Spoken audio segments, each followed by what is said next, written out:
रहूबियाम। रहूबाम का राज्य। रहूबियाम एक राजा है। कौन है?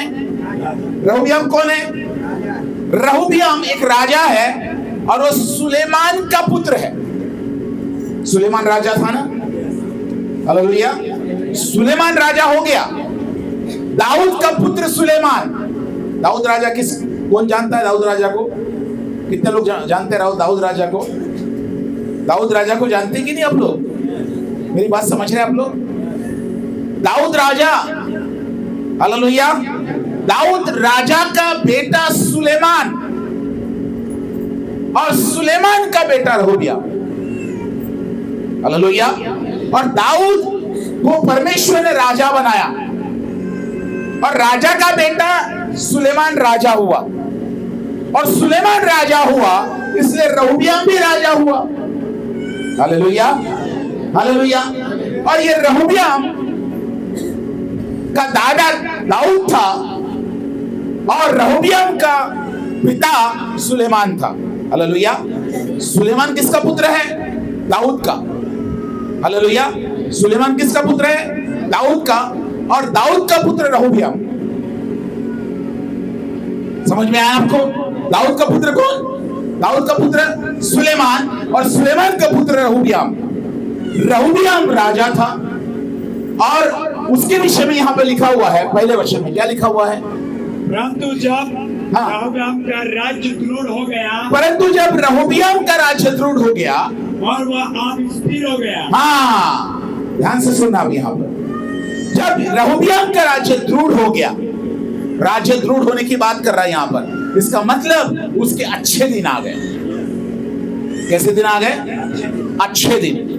कोई भी राजा नहीं चाहता कि कोई भी राजा उसको हराए, लेकिन उसका राज्य दृढ़ हो गया, मजबूत हो गया, हालेलुया। और वो रहूबियाम राजा काफी मजबूत राजा हुआ, हालेलुया। लेकिन जब उसका राज्य दृढ़ हो गया, और क्या लिखा है? दृढ़ हो गया और क्या हो गया? और आप स्थिर हो गया। और दृढ़ भी हुआ और राजा स्थिर भी हुआ। ध्यान से सुनना मेरी बात को। आपका स्वर्गीय पिता ये इच्छा रखता है आपके प्रति। ये मत बोलिएगा कि प्रभु की इच्छा नहीं है इसलिए मैं गरीब हूं। नहीं, प्रभु की इच्छा है कि आप गरीबी से बाहर आए। प्रभु की इच्छा है कि आप बीमारी से बाहर आए। प्रभु की इच्छा है कि आप बंधन से बाहर आए। प्रभु नहीं चाहता कि आप दुखी रहे, आप श्रापित रहे। नहीं, प्रभु कभी नहीं चाहता, क्योंकि आप उसके बेटे हैं, हालेलुया।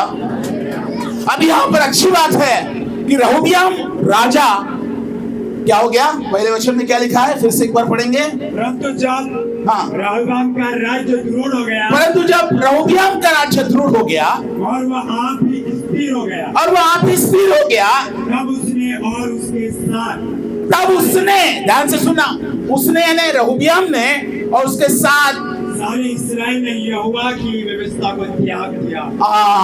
उसने, रहूबियाम ने खुद ने और उसकी सारी प्रजा ने परमेश्वर के विरोध में पाप किया, परमेश्वर के विरोध में गए, परमेश्वर की इच्छा के विरोध में काम किया, परमेश्वर के वचन के विरोध में काम किया, परमेश्वर की वाचा को छोड़कर, परमेश्वर की इच्छा को छोड़कर वो गलत दिशा में बहने लगे। ध्यान से सुनना।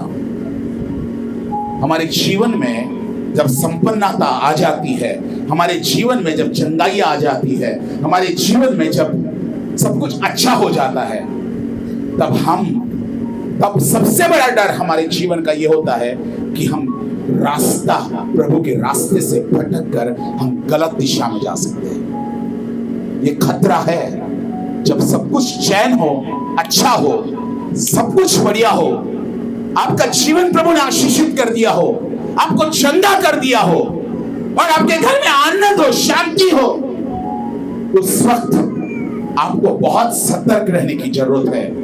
कहीं ऐसा ना हो कि आपको लगे कि नहीं, अब तो मुझे किसी की जरूरत से ना भटकेंगे। ये बहुत बड़ा खतरा है। जब दाऊद राजा था और दाऊद के सारे दुश्मनों को परमेश्वर ने उसके अधीन कर दिया और सब कुछ चैन हो गया। तब दाऊद कहां गया? तब दाऊद अपने महल पर घूम रहा है, दिमाग खाली है, और फिर वो नंगी स्त्री को देख रहा है और वहां पर वो गिर रहा है। जब सब कुछ चैन हो, वही सबसे बड़ा खतरा हमारे जीवन में। एक व्यक्ति उस चैन को अच्छा ले सकता है, उसे और मजबूती से परमेश्वर के सेवा में वो अपना गुजारा कर सकता है, लेकिन एक व्यक्ति वहां से गिर सकता है। ये आपके ऊपर डिपेंड करता है कि आप उस चीज को कैसे लेते हैं। ध्यान से सुनिएगा मेरी बात को। Hallelujah, hallelujah. और यहां पर उसका राज्य स्थिर हो गया। आगे क्या लिखा हुआ है? स्थिर हो गया। हाँ, और वह आप भी दृढ़ हो गया। और आप भी वहां दृढ़ हो गया। और तब उसने और उसके सारे इस्राएल ने यहोवा की व्यवस्था को त्याग किया। तब उसने और उसकी सारी प्रजा ने, ध्यान से सुनना, जब एक लीडर, जब एक अगुआ, जब एक पास्टर गलत निर्णय लेता है तो उसका असर उसकी प्रजा पर भी होता है।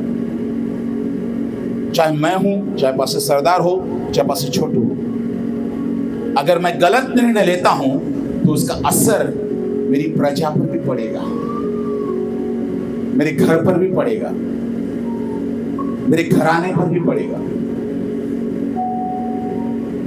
और इसलिए